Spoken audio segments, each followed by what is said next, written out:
হামলায় ধ্বংস ভারত মহাসাগরে শ্রীলঙ্কার উপকূলের কাছে।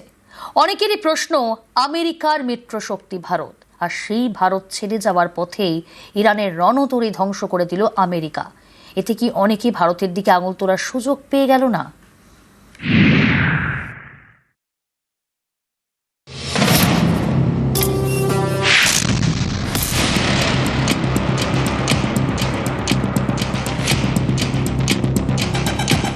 ইরানের যুদ্ধজাহাজে আমেরিকার সাবমেরিনের হামলা।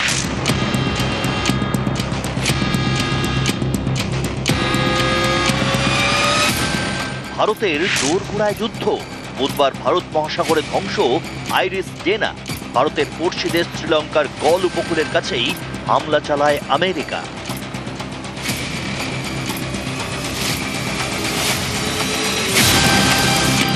গত ফেব্রুয়ারিতে বিশাখাপত্তনমে আসে আইরিস ডেনা আন্তর্জাতিক যৌথ প্রদর্শনী এবং মহড়ায় যোগ দিতে। 4 বছর অন্তর ভারতের রাষ্ট্রপতির উপস্থিতিতে এই কর্মসূচি হয়।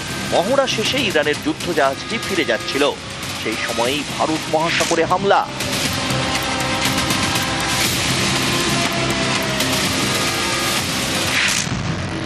সোশ্যাল মিডিয়ায় ইরানের বিদেশমন্ত্রী লিখেছেন, ইরানের উপকূল থেকে 2000 মাইল দূরে আমেরিকা একটি দুঃসাহস দেখিয়েছে। ভারতের নৌবাহিনীর অতিথি ছিল ফ্রিগেট ডেনা। কোন রকম সতর্কতা ছাড়াই আন্তর্জাতিক জল সীমায় আঘাত করা হয়। মার্কিন যুক্তরাষ্ট্রকে এর জন্য অনুশোচনা করতে হবে। ভারতের আমন্ত্রণে এসেছিল ইরানের যুদ্ধজাহাজ, তারপর ফিরে যাচ্ছিল। সেই ইরানি যুদ্ধজাহাজটিকে ধ্বংস করে দিল আমেরিকা ভারত থেকে একটু দূরে যেতেই।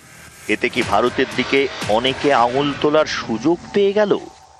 মিলান এই যে সামরিক মহড়া, সেটাতে আমাদের প্রেসিডেন্ট থাকেন, তবে জাহাজটা যেহেতু ভারতের উপকূল ছেড়ে বেরিয়ে আন্তর্জাতিক জলসীমায় চলে গেছে, ফলে ভারতের সেইটা একটা বলার জায়গা থাকছে, যেটা আমার উপসীমায় ঘটেনি, উপসাগরীয় বা আমার জলসীমায় ঘটেনি, এটা আন্তর্জাতিক জলসীমায় ঘটেছে। ফলে ভারত হয়তো সেরকমটাই বলবে। আমেরিকা ইতিমধ্যেই সেটা বলেছে। ভারতের আমন্ত্রণে বিশাখাপত্তনমে আসে ইরানের যুদ্ধজাহাজ, ফিরে যাওয়ার পথে হামলা।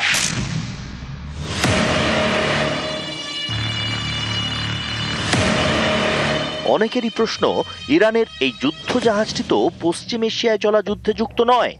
এমন একটি যুদ্ধজাহাজের ওপর কি এভাবে হামলা করা যায়? এই কাণ্ডটা ঘটেছে আন্তর্জাতিক জলসীমায়।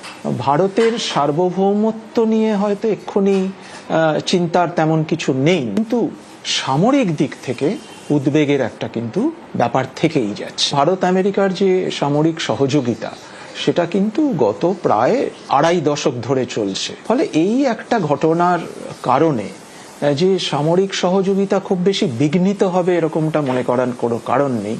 যদিও এরকম ঘটনা, এই টর্পেডো আক্রমণ, এটা কিন্তু সাম্প্রতিককালে আমরা খুব একটা দেখিনি। এটা ভারতের পক্ষে উদ্বেগ। বিরোধীরাও এই প্রশ্নই তুলছে। ইরানি যুদ্ধজাহাজ ভারতের আমন্ত্রণে এদেশে আসে, তারপর ফেরার সময় আমেরিকার হামলা। এরপরেও কেন এই ঘটনা নিয়ে নয়াদিল্লি নীরব? বিরোধীদের দাবি, এর আগে মোদির সফর ঘিরেও অনেকে প্রশ্ন তুলেছেন। 25শে ফেব্রুয়ারি দুদিনের জন্য ইসরায়েল সফরে যান নরেন্দ্র মোদি। তিনি ফেরার পর 28শে ফেব্রুয়ারি ইরানে হামলা চালায় আমেরিকা। এই আবহে হরমুজ প্রণালী বন্ধ করে দিয়েছে ইরান। এর জেরে কয়েকশো ভেসেল আটকে রয়েছে। এর মধ্যে ভারতের 80টির বেশি ভেসেল রয়েছে। এ নিয়ে ভারতীয় অর্থনীতিতে সিঁদুরে মেঘ।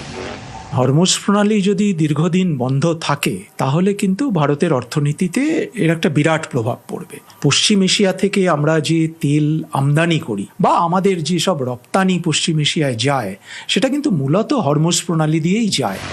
হরমুজ প্রণালী থেকে তেল আমদানি করা যাচ্ছে না, তাহলে ভারত কার থেকে তেল কিনবে? রাশিয়া থেকে কি তেল আমদানি বাড়াবে? সেখানে আবার চিন্তা, আমেরিকা যদি আবার শুল্ক বাড়িয়ে দেয়। এছাড়াও উদ্বেগের জায়গা রয়েছে ভারতের পড়শি 2 দেশ চীন এবং পাকিস্তান। এই 2 দেশই ইরানের পাশে দাঁড়িয়েছে। এরই মাঝে শ্রীলঙ্কার উপকূলের কাছে মার্কিন হামলা। ইরানের এমন একটি যুদ্ধজাহাজ ধ্বংস করেছে আমেরিকা। ইরানের সেই জাহাজ যুদ্ধে ছিল না, ফিরছিল ভারতে মহড়া করে। এতে কি অনেকে ভারতের দিকে আঙুল তোলার সুযোগ পেয়ে গেল? মিলান এই যে সামরিক মহড়া, সেখানে সেটাতে ভারতের আমাদের রাষ্ট্রপতির প্রেসিডেন্ট উপস্থিতি। থাকেন।